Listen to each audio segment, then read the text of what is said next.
Halo Sahabat Kompas, kembali lagi di Generasi Cuan Video Part 2 bersama saya Melis dan juga ada Mas Safir Senduk. Kita akan sebelum bahas tadi bagaimana nih mengatur dana saat traveling, kita mau saksikan dulu nih respon masyarakat yang saat kita tanyain soal bagaimana cara mereka traveling. Ini dia videonya.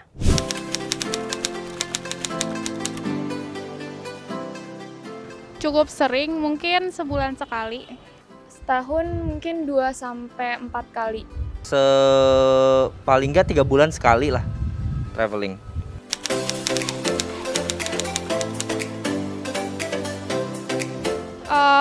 Mungkin 2 juta atau lebih tergantung kemananya.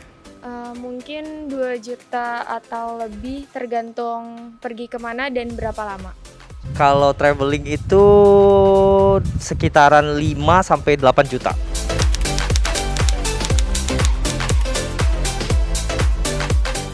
Cukup stabil sih, mungkin masih bisa untuk kehidupan sehari-hari. Stabil sih masih bisa lah untuk keperluan sehari-hari.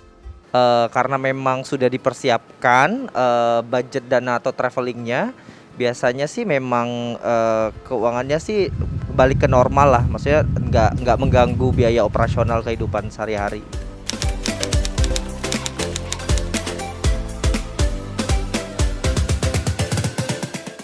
Nah itu tadi ya Mas Safir ya, Yes. beberapa orang ternyata saat kita tanya setelah traveling keuangannya cukup stabil, Cukup stabil, bilangnya iya. dari 3 orang itu bilangnya bisa habis itu menghidupi kehidupannya Yes. setelah itu. Nah tapi gimana sih caranya supaya pulang-pulang tuh bisa stabil seperti Iya. mereka tadi itu? Iya, jadi sekali lagi intinya adalah bukan masalah berapa besar penghasilan bulanan kita, tapi berapa besar yang kita bisa invest atau tabungkan atau sisihkan atau kita kumpulkan dari penghasilan bulanan itu. Nah kuncinya biasanya yang dilakukan orang ketika mereka pergi traveling, persiapannya adalah yang dia lakukan adalah dari tabungan yang dia kumpulkan, bukan dari penghasilan bulanannya. Ya jadi kalau misalnya orang ini ada orang kerja, dia punya penghasilan katakan ya 5 juta sebulan, dia keluar 5 juta sebulan. Nah dari 5 juta sebulan itu dia tabung sampai ada 5 atau 7 juta untuk tabungannya. Ketika dia beli tiket, dia beli akomodasi, dia ambil dari tabungannya, bukan dari penghasilannya ini. Jadi biasanya kalau dia pulang traveling tabungannya masih ada, dia biasanya akan mengatakan bahwa kondisi saya masih stabil karena tabungannya masih ada. Nggak ngambil dari gajinya Iya, langsung tapi ya? sebaliknya adalah kalau tabungannya udah habis, dia hanya bisa berdoa mudah-mudahan gajian cepat datang. Oke, kalau misalnya tadi kan ini yang traveling karena misalnya emang keinginannya pengen traveling atau hobi atau mungkin karena stres. Yes. Tapi kalau gimana caranya, itu kan nabung ya Iya. sebelumnya. Tapi gimana kalau yang work from Bali contohnya? Iya. Itu kan gajinya berarti Iya. dipakai untuk bekerja di Bali kan? Yes. Kalau Mas Safir sendiri gimana tuh ngeliat pekerja sekarang yang kerjanya dari Bali? Iya. Padahal sebenarnya ya itu kerja bukan Iya, liburan, iya. tapi kan berarti cost yang dikeluarkan ada lagi dong untuk Iya, hidup di Bali. Itu iya. gimana menurut Mas Safir? Sebenarnya remote working ini kalau aku lihat udah ada dari sejak 20 tahun lalu. Aku inget banget 20-an tahun lalu ketika pertama kali ada konsep namanya virtual office segala macam. Orang-orang ketawa. Bahwa ya bisnis tuh harus ada office tempatnya, office resmi, office kantor gedungnya segala macam. Apa-apaan tuh bisnis kok nggak ada office-nya gitu ya.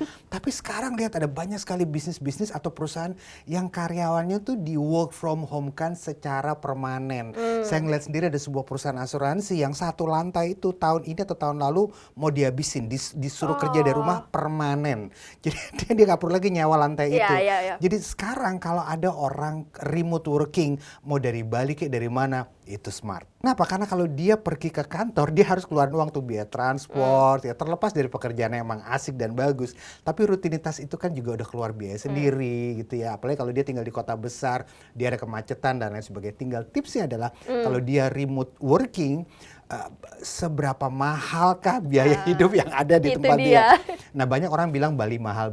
Jawabannya adalah Bali ada yang mahal, ada juga yang nggak mahal sih gitu ya. Ada orang yang ngerasa bahwa kafe di Bali itu mahal-mahal, tapi banyak juga kafe yang nggak mahal-mahal. Kafe-kafe menengah juga oke, dan banyak juga banyak juga sekarang semacam co-working space yang bergaya cafe yang luar biasa sekali di Bali, dan itu nggak mahal. Jadi kalau dia mau working from Bali, ya mungkin tidak di cafe tapi dari co-working space.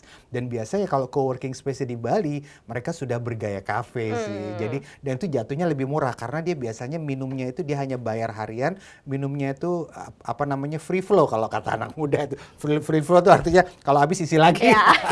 Tapi kalau dia di kafe, kalau habis dia harus pesan lagi dan dia harus bayar lagi, itu jatuhnya lebih mahal. Jadi sekali lagi kalau remote working dari Bali, carilah co-working space. Tapi biaya penginapannya kan harus sewa villa. Kalau misalnya let's say misalnya di Jakarta dia Yes. rumah sendiri Yes. sama orang tua. Tapi kalau di Bali kan berarti harus nyewa villa, Iya. makannya berarti udah nggak sama Iya. orang tua Iya, gitu betul, kan. betul. Itu cost-nya akan keluar lagi kan, Iya, Mas? jawabannya jangan villa, itu aja.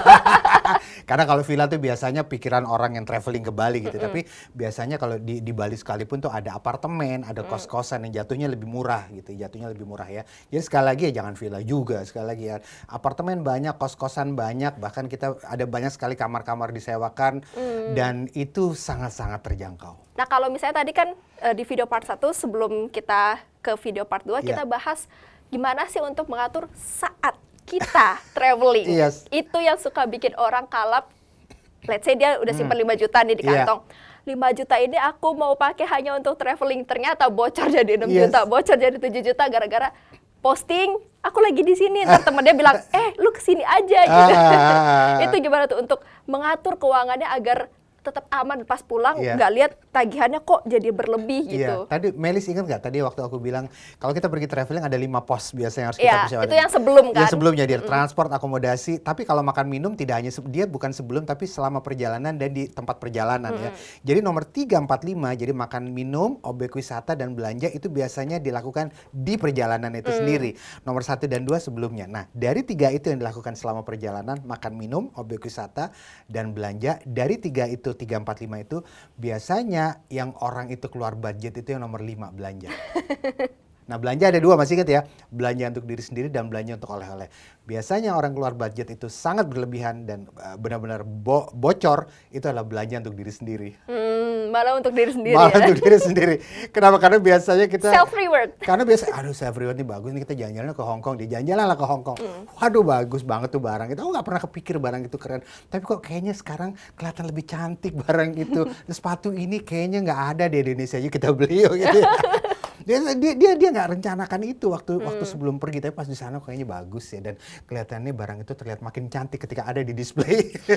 Saat kita kunjungin tempatnya langsung Yes. dan lihat depan mata kita ya. Benar. Dan yang kedua juga adalah kadang-kadang kalau di sosial media jangan terlalu mengandalkan jawaban teman-teman. Kalau kita lempar pertanyaan terbuka, guys, aku lagi di Makassar nih guys, tempat makan apa yang enak? Orang but keluar gitu ya. Tapi kadang-kadang saran-saran tempat makannya juga ada di lokasi tempat kita tinggal gitu ya. Hanya karena tempat itu ber-AC dan lain sebagainya. Ingatlah bahwa seringkali, apalagi kalau di Indonesia, makanan enak tuh tidak melulu tergantung dari apakah tempatnya nyaman atau tidak.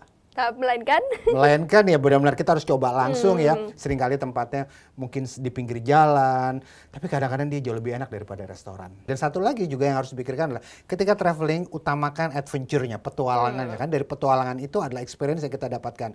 Ingat, barang itu sekali kita beli barang habis itu udah, tapi experience atau pengalaman itu nggak akan bisa kita lupakan sampai kapanpun ketika kita traveling. Oke, kita akan ke part 3 nih Mas. Yes. Kita akan jawab nih pertanyaan-pertanyaan dari netizen kompas.com, sahabatkompas.com yang nanya di Instagram. Kita ke video part 3 ya sahabat Kompas. Link YouTube-nya ada di kolom deskripsi, bisa langsung diklik dan kita ketemu di video part 3 Generasi Cuan.